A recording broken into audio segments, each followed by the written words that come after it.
Today, we are going to go through video conferencing. I talked about the most commonly used video conferencing tools that the district uses, and they are in no particular order: Zoom, Microsoft Teams, and Webex. After that, we're going to go ahead and turn it over to Leslie, who is going to do the video etiquette part of the training.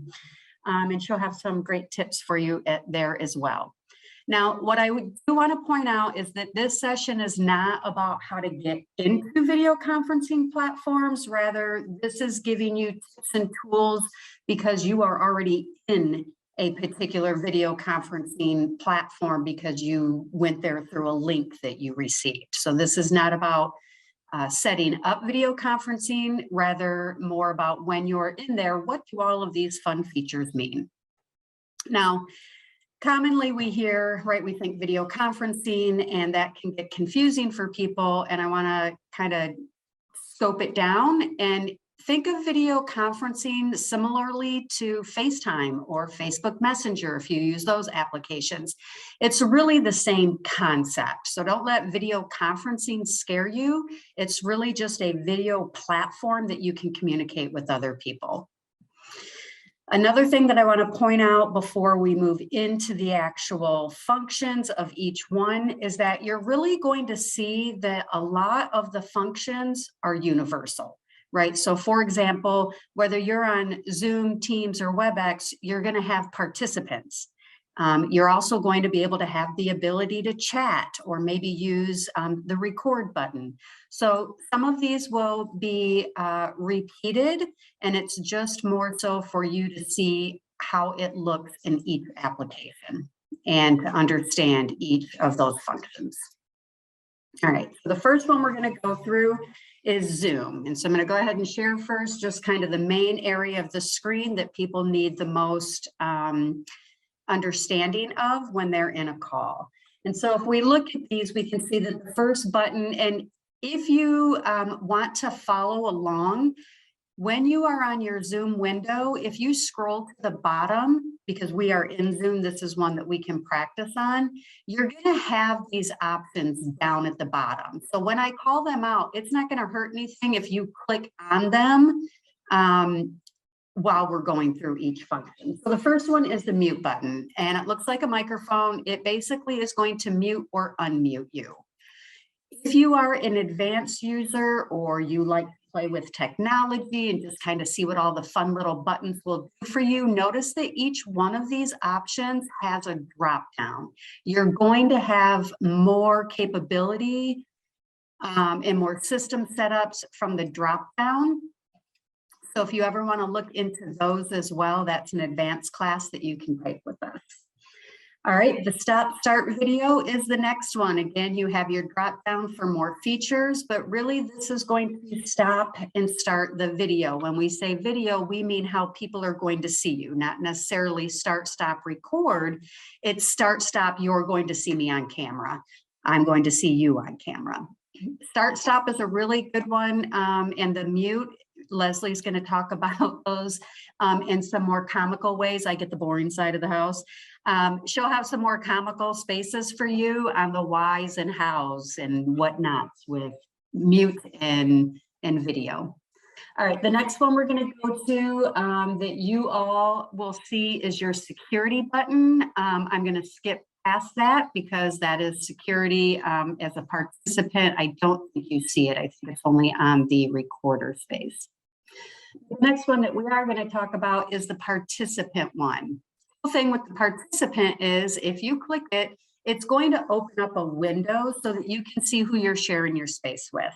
This is a great time to know who your other colleagues are that are in here on any training, really, because then you all can reach out with each other afterwards and maybe have some more collaboration about what you learned, or maybe you want to brainstorm on some, hey, you know, they gave us this great training. If we could go one step further, right? You all can talk about that and share that with us. So it's really a great way to know who you're going to collaborate with. If you want to close that participant box, because it does open up on the right side of the computer, and if you have a smaller screen, that can be a little bit annoying. because you won't have a lot of space. So just hit participants again, and it will close the box out. If it doesn't close the box out, you also have the option with the little red X up at the top. All right, next one we're going to go to is chat. Let's skip over to chat. That works just like participants. If you click the chat, it's going to open up chat. Here's the thing with chat that I like people to keep in mind.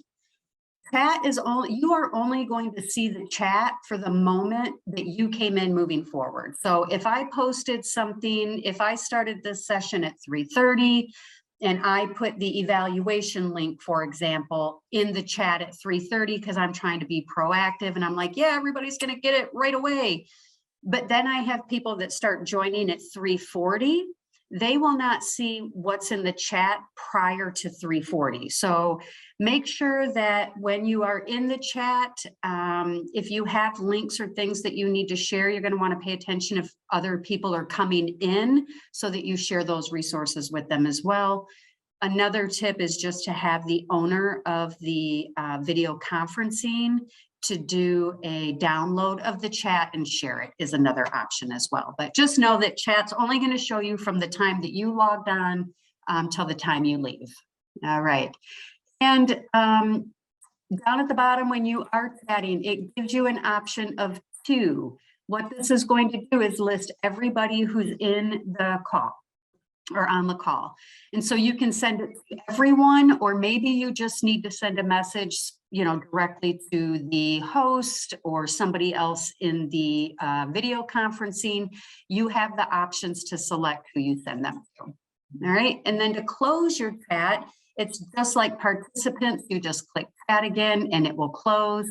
If it doesn't do that, click the red box in the upper right-hand corner. All right, the record button is what I did to record the session. Again, anytime that anybody is recording, it's going to give you that pop-up. And leave meeting is you are going to leave the meeting. So leave meeting on your end as a participant is you leaving the meeting, just you. Can't take anybody with you, it's just you. As the owner or the co-host of the meeting, you can end the meeting for everybody. So just know that when you leave as a participant, you are leaving, that you're not ending the meeting. And then the last one I did not bring up is the invite, and that is where you can go and invite people to come into whatever training that you are on. So you can, and you do that through email that is tied to our Outlook 365. Okay. All right, moving on. So let's talk about Zoom accounts, since that's kind of the one that's used a lot, particularly out in the schools. There is a proper way to sign in to a Zoom account. So a lot of times people go to zoom.com, and zoom.com just gets you into Zoom. It doesn't connect you with the district's Zoom. So we have a CCS Zoom. I am going to go put the link in the chat to the actual space where you all will go sign up. If you have not signed up for, sorry, multitasking here. This is Zoom account. Okay, there is the Zoom account. And you can find that on the district's homepage for staff on the intranet. We also have a Zoom page there. That link is going to get you to the exact place where you need to go. It has directions in there for setting up a CCS Zoom account. So if you are operating on just zoom.com, please go to Zoom CCS through that link and sign up there. I'm also going to share with you some best practices for Zoom that we have out on the district site. We're not going to go through all of the best practices. Leslie is going to give you best practices for video etiquette in general, but there are some Zoom best practices. They have some of their own cool filters that you can go get, some advanced features. So if that's something you're into, here comes your best practice link.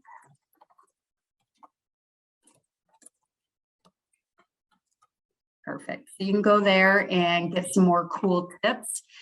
And if you are having trouble with setting up that Zoom account, or the best practices are great, but you've got a more personal question that you need answered for your role with the district, your contact person is going to be Kevin Newton. And I will go ahead and put his information in the chat as well. Kevin is our contact for Zoom. The other video conferencing platforms do have different contacts, but that is your contact for Zoom. All right, we are going to move on and we're going to go to Teams. So Teams is part of Microsoft. Everybody has Microsoft 365 as an application on their computer that the district has provided. And in that application is a Teams platform. So if you're not familiar with Teams, I recommend that you go to your startup on your computer and search for the word Teams. And go ahead and click on that application, get it set up, and start seeing the different kind of functions that Teams can do for you as well. It has an instant messaging capability, but today we're just going to talk about their video conferencing piece. So again, we have the screen that we're going to go through first. These are going to be some common looking threads, but some of them will be a little different. So with Teams, they're going to give you that first tab. They're going to give you the time length for how long your meeting's been going. So the duration of your meeting. 2 is your video on and off button, just like it was in Teams, or I'm sorry, in Zoom. Number 3 is your microphone, much like in Zoom. 4, this is what the share button looks like for Microsoft Teams. That means you're going to share your screen or a document, but you're going to share something from your computer. Number 5 are additional options. I like to think of those as my intermediate or advanced options. Number 6 is going to be the chat. That's what it looks like for Teams. So again, these are all the same concepts. They just got a little bit different icon, but the functionality is going to be the same. Number 7, this is what the participants view looks like for Teams. And then number 8 is what their end the call or end the meeting, right? In Zoom, they called it leave meeting. Here, they just have a red phone that says end the call. So again, same concepts, different platforms. All right, so to sign in or create a Teams account, you're going to go ahead. I'm going to open up this icon here. Oh, no, I didn't. So when you sign in or create the Teams account, that's when you're going to go onto your computer, whether it's a laptop, a desktop, a thin client, or a iPad. Any of those, as long as you have Office 365 on it, you're going to be able to search for Teams and go ahead and get that account set up using your district login information. The best practices for Teams is, let me get my link. We have a best practices page. It's thinking, it's pausing, and I don't know. Sorry about that. Let me go ahead and put the link in the chat. So we have the Teams best practices that is put together by Microsoft Teams. So this is their suggestions for best uses.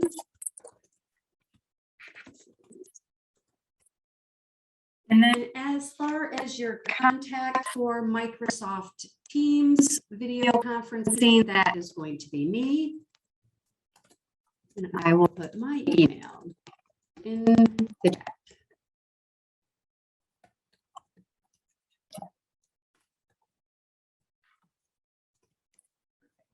Great. The last platform that we are going to talk about is Webex. Webex is a platform that the district kind of started with. And as Zoom and Google Meet kind of came together and some other teams came together, they kind of went away from it a little bit, but I know that a lot of people on the administration side of the house really like to use this still. So there's, you may be getting some links to this type of platform. So let's go ahead and go through these. The first one, again, this is screen sharing again. This is just what the screen looks like when you are going directly into a video conferencing Webex from a direct link into, you got invited into a conference. The first one that you're going to see in spot one is going to give you the list of names of who's on the call. So in other places, we saw that participant is a click. It's a little different here. You're going to see those over to the left. Number two on this screen is going to be your duration. Again, that's the length of how long the meeting has been going. And number three here on Webex, on other platforms, when you see this green circle, it's a meeting information box that will give you like a quick link to your meeting, or just the name of the meeting, the time, information about the meeting. But for Webex, this green little button stands for your internet strength. So it's letting you know the strength of your internet, if it's good, bad, you got a poor connection. So you'll know how easily and quickly you'll be able to communicate the call. All right, so then when we go down to the second bar at number 4, that is the mute button. We've talked about that. It just looks a little different. Again, you've got those drop downs to do additional options. Those are going to be your advanced features. Stop video is the same with the advanced feature drop down. We have our share button. Again, that's you sharing content from your computer with everybody on the call. 7 is going to be your advanced more options, if you will. Now, number 8 is, again, we've already had a leave meeting, we've had a red phone, and in this case, we just got a red X. Common thread, red. Red means go. So this is just you ending the call. Again, you're not ending the call as a participant, you're ending your time on the call. You are leaving the call. And then the chat sits over here, number 9, it's all the way to the right. If you click on that, it's going to open up your chat just like it did for us in Zoom. Now, video conferencing, quick tips for Webex. I am letting somebody in, thank you.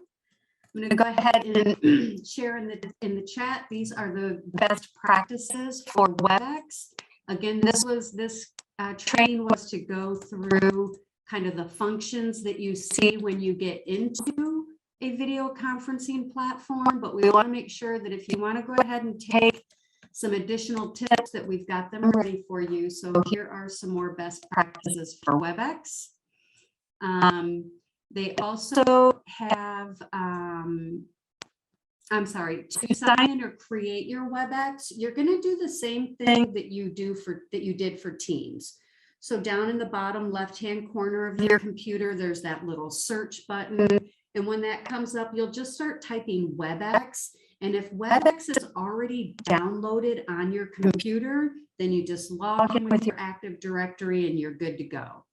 If you do not have Webex already installed on your system, you're going to want to reach out to Chris Campbell because he is going to be the gentleman who can set up, it's an access. It's not like just going to a link with Zoom or just opening up Teams because we all have Microsoft 365. Webex actually has another layer of authentication through it that has to go through our information technology crew. So if you don't have Webex on your system, I will give you Chris's contact, Webex contact.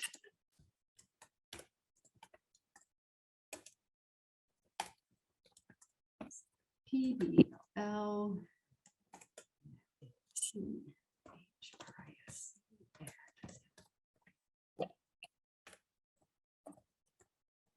All right, there is your contact if you want to get Webex added to your system. That is all I have for the quick overview of video conferencing. What are all of those buttons? I'm going to take a quick pause to ask if there are any questions. And if there are, you can put them in the chat or you can come off mic, whatever you are comfortable with. All right, sweet. Hearing none, we are going to carry on. I'm going to go ahead and switch seats with my co-partner Leslie, and she will go ahead and kick off video conferencing etiquette for us.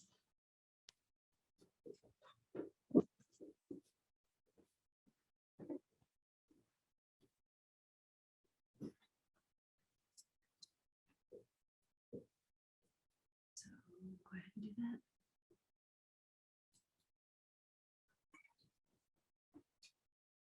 And welcome to the etiquette portion of video conferencing.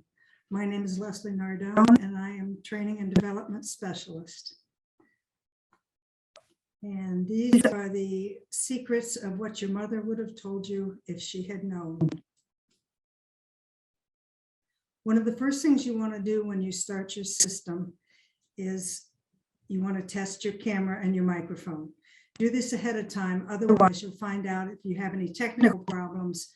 Don't wait until the meeting starts in order to do that.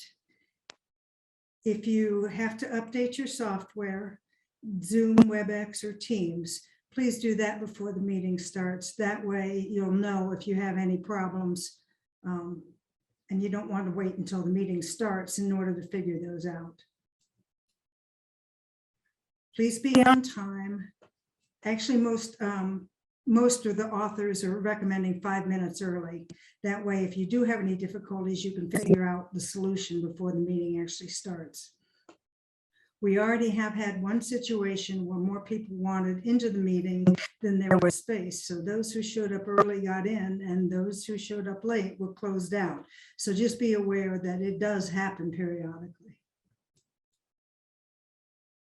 Find a quiet space for your meeting. Be mindful of your background noise and limit the distractions. Warn anybody in your area that you're going to be on a conference call so that they won't interrupt you, like your kids or your pets. Not too long ago, we had a national news broadcaster who didn't get his office door latched before he started his broadcast, and halfway through, his toddler wandered into the background. So just make sure you keep the distractions down. Location with good lighting. We want to see your pretty face, and use a plain background or a virtual background. That way you won't have distractions from the background itself. Have your video on if you can. If it's not possible to have your video on because of bandwidth, your presenter will tell you to turn it off. So other than that situation, you have your video camera on. Position your camera at level so your face can be seen. It's like you're talking to another person eye to eye. And look into the camera when you're actually speaking. That way you seem like you're talking directly to somebody. Avoid backlight from bright windows, because what that does is it throws your whole body into shadow and we can't see your face. So we want to see your face. And minimize your quick body movements. They don't translate real well across video. Please dress appropriately, at least from the waist up. Nobody cares if you're wearing your jammies from the waist down, but from the waist up, you do need to look like you're in business attire. Now we're going to talk about the verbal and chat etiquette. Mute your microphone when you're not speaking. That keeps all the distractions down. When you do come off mic, control the background noise to the best of your ability, and be sure to use your name when you come off microphone so people know who's actually talking. And again, don't rely on your body language to make your point. It's a lot more distracting than it is in person. I know your drama coach wouldn't like to hear me say this, but speak your point, don't act it out. Don't interrupt when somebody else is talking, you know, the same things your mother told you. Raise your hand or use the chat feature. That way people know that you want to speak and you don't have to break into somebody else's conversation. beyond the usual disrespect, what it'll do is it'll trigger confusion because nobody knows who's actually making what point. Avoid talking over the other person, or if two people start to talk at the same time, you could actually both stop and find out who's going to speak first, so that you're not both talking at the same time, because otherwise they can't hear either of you. If you plan to record the meeting, notify all the participants at the beginning of the meeting, not halfway through or at the end, because on a recording, it will be saved. And we all know what digital recordings can do these days. They can end up anywhere and everywhere. So just be sure that you tell people ahead of time. Don't use acronyms. Although these are acronyms familiar with using our cell phones, not everybody knows what all of them mean. If I were to say to you that the FIDSS was necessary for the PRC to be taught by the PAC, I doubt seriously if you'd understand what I just said. So just don't use acronyms. And as your mother told you, watch your language. This also means just your words. It means your intonation and your inflections. And on to the general etiquette areas. Pay attention when somebody else is talking. Actively think, visualize what's going on, and ask questions. That way it'll keep your mind on the meeting. Don't multitask in the background. No texting, no editing, no emailing. Pay attention to the meeting and do be an active listener. Don't eat or drink. Nobody really wants to watch you chew or swallow. And my last point for the day is don't turn your back on the camera. You never know what's going to happen behind you. We hope that you've enjoyed video conferencing and video etiquette. Are there any questions?